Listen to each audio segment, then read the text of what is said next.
Hey there, what's happening everybody? Thanks for joining us today on Cinema Recap. Glad to have you guys here. So today we're going to take a look at a 2017 thriller action movie called Kidnap, where we have Halle Berry running around looking for her kidnapped son, and she's trying everything possible to get him back. Spoilers ahead. We first see our mom, Carla, working alone in a diner, trying her best. She's offering a couple sitting at the table some drinks, and once she's gone, the woman complains about how dirty the place is. The grossest place I've ever seen in my life. The guy shrugs her off, telling her the place is local. I guess he has lower standards. Carla's son, Frankie, rings the bell on the table and complains that he wants to leave. But Mom says that they can't go yet because Agnes hasn't come in for her shift yet, and Carla can't leave the place without her. The woman at the table continues complaining, while that man talks about sucking juice out of the head of a crawfish. Carla runs food over to a table where a family sitting there is arguing over hash browns. She leaves the table and asks the cook where Agnes is. Where's Agnes, Bill? Well, she's late and not answering her phone. And Carla's asked to work a double shift, but she can't because she has plans to take Frankie to the park. Carla continues serving, dealing with rude customers, struggling with customers, each wanting something different and constantly changing their minds. And as someone who's worked in similar jobs for years, I feel this on a spiritual level and it hurts. Carla drives to the park while Frankie sits in the back seat watching cartoons. Frankie asks if Daddy's coming to the fair, and Carla says no. No, sweetheart. But he'll see Daddy next weekend.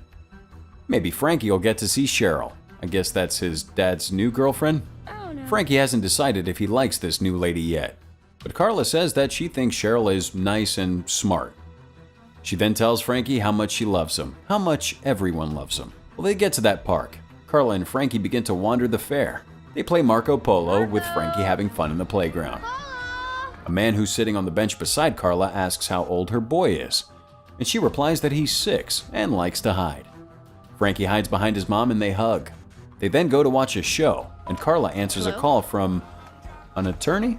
Yeah. She tells Frankie to stay where he is and to absolutely not move from that spot under any circumstances while she finds a quieter place to take that call. She hears that Frankie's father wants primary custody, and she tries to convince the attorney that she has a regular job. That call cuts short, however, when her phone battery dies.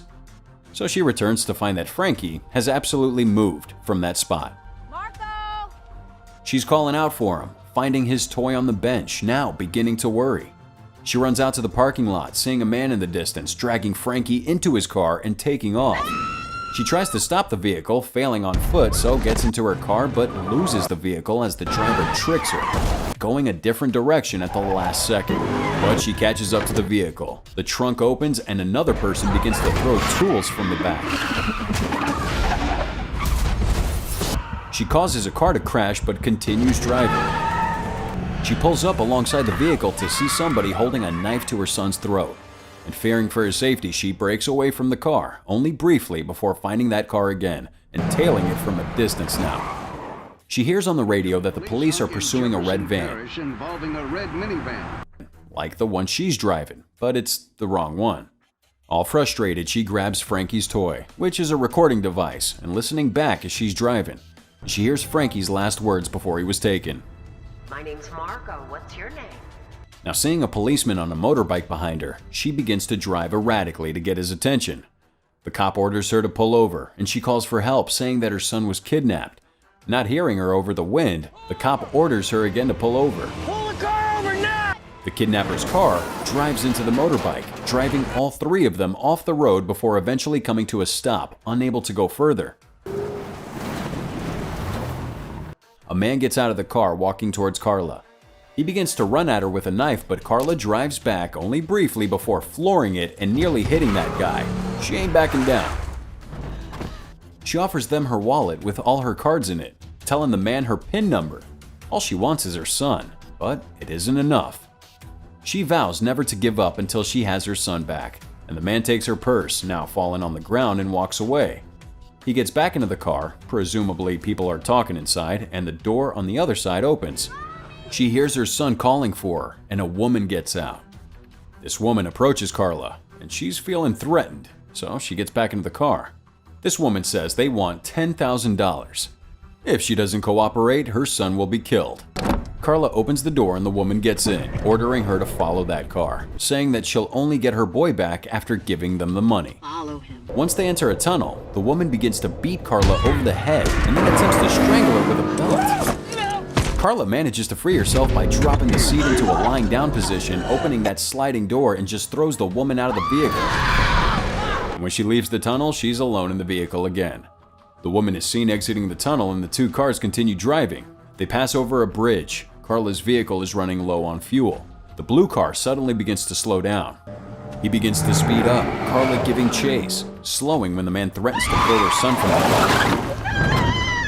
car. She loses track of him, stopping briefly to call to a man who's fishing with his son, telling him to call the cops and give him a short description of the vehicle.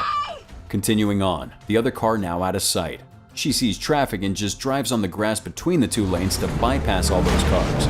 Coming to the front of the queue and finding the car she was pursuing has crashed. The car now empty, a man nearby tells her he saw another man with a small boy leave the vehicle. So she runs back to the car, continues driving, goes to a nearby police station. She notices suddenly how empty the place is and realizes the policewoman is here alone. Is there nobody here but you? The cop says that there will be more cops in an hour. Hearing this, Carla begins to cry, saying that her son will be dead in an hour.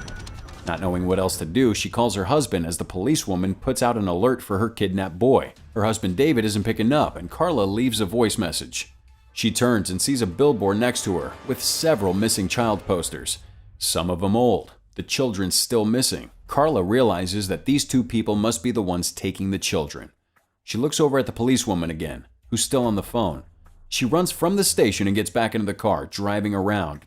She begins asking around, to no luck. And then she sees a jacket tossed in a bin, Frankie's jacket. She sits there, looking around, wondering which direction they may have gone. She sees another car pulling away, focuses on it. It's him. Frankie? He speeds away, hitting a pedestrian as he does. Carla drives into the path of another car to save the woman, before backing up and continuing to drive after the kidnapper. Once again, they're both on the road, shocking all of us as we sit and wonder, how is Carla's car not broken down yet? And how has she not run out of fuel yet? And teasing the answer to our question, her dashboard begins to ping, and that fuel light flashes. But she's relentless, a mother on a mission. So she ain't giving up. She catches up to the car, now looking a bit bashed, and she focuses on that car. We have hatred and determination in her eyes. The car in front begins to swerve. She begins to ram the car in an attempt to stop him from opening the door and holding her son out as he did before. Her car slows to a stop, now completely out of fuel. Unable to do anything else, she gets out and starts running. Well, the car escapes. She turns around and sees another car approaching, runs towards it, waving her hands around, calling for it to stop. The van she passed earlier does so, and she gets in, begging him to call 911, telling him to drive forward. The man replies that the road leads to a dead end. That way's a dead end. As soon as he says this, the kidnapper's car appears and rams into the van. Carla wakes after the crash, still trapped in her seat. She looks to the left, seeing the driver unconscious and slumped over the steering wheel. Well, she gets out, hobbles along the road, finding the car that crashed into him. She sees the kidnapper seemingly unconscious inside, but he sits up, aims that gun and shoots. She ducks out of the way just in time. Having seen that her son Frankie is not in the back seat, she retreats to her van, locking herself in. The man loads the shotgun and smashes the window in. She grabs him, pulls him partially into the vehicle, breaks his arm in the door, and allows that car to roll forward into the bushes, as that man is now trapped, being dragged, crying out helplessly. The car eventually rolls back into a tree. Finally, gasping with exhaustion, she grabs the man's limp body and screams at him, "Where's my son?" Where is my son? She shoves him on the floor of the car and pulls out his wallet, looking at his ID. Terrence Fickey. Terrence Fickey? She finds his address. She grabs the guy's shotgun and exits the vehicle.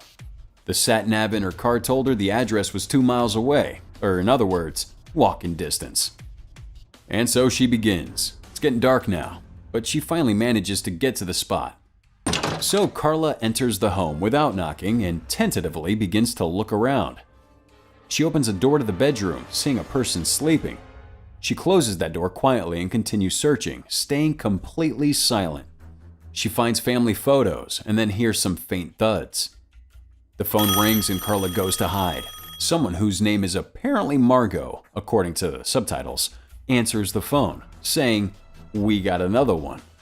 The woman called Margot continues that the price has doubled because the mother has become a problem. Looking like Margot's the woman that Carla threw out earlier. Margot stomps outside and Carla peers through the window, heading to another building, a barn. She takes the opportunity to call the police, and she hears a noise and goes quiet, while the operator triangulates her location. She opens the wrong door and finds a barking dog, quickly retreating. Now Carla is told to find a safe place to hide, but quickly hangs up when she realizes another person has picked up the phone elsewhere on the property. Now Margot comes back, thinking it's Terry, and calling for him. Carla stupidly left the gun on the kitchen table as Margot continues to call for Terry. Carla staying silent, hiding. Margot bounces again, and Carla looks out the decrepit windows to see a truck driving away.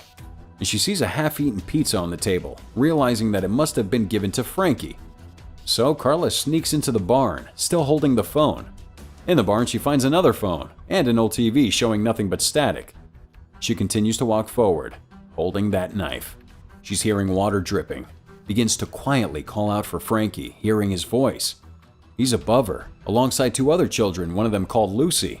Carla's forced to hide before she can get him out, hearing the truck coming back. Margot in the house now hears banging in the barn as Carla's breaking the children free. She loads her shotgun as Carla tries to free the children, but they're all scared. Inside, Margot releases that dog. Carla, outside now, flees with her son. Wait, what happened to the other kids? Did you leave them behind? The dog runs to the edge of the lake, and Margot shoots at the boat as it floats away. Carla and Frankie are safe, but not for long, because that dog finds them hiding under the pier. Carla grabs Margot and tries to drown her, while the terrified Frankie watches nearby. Margot successfully drowns, and Carla now has a kill count of 2. There's nothing this mother won't do to save her boy, and if that means outright murder, well then she's gonna do it.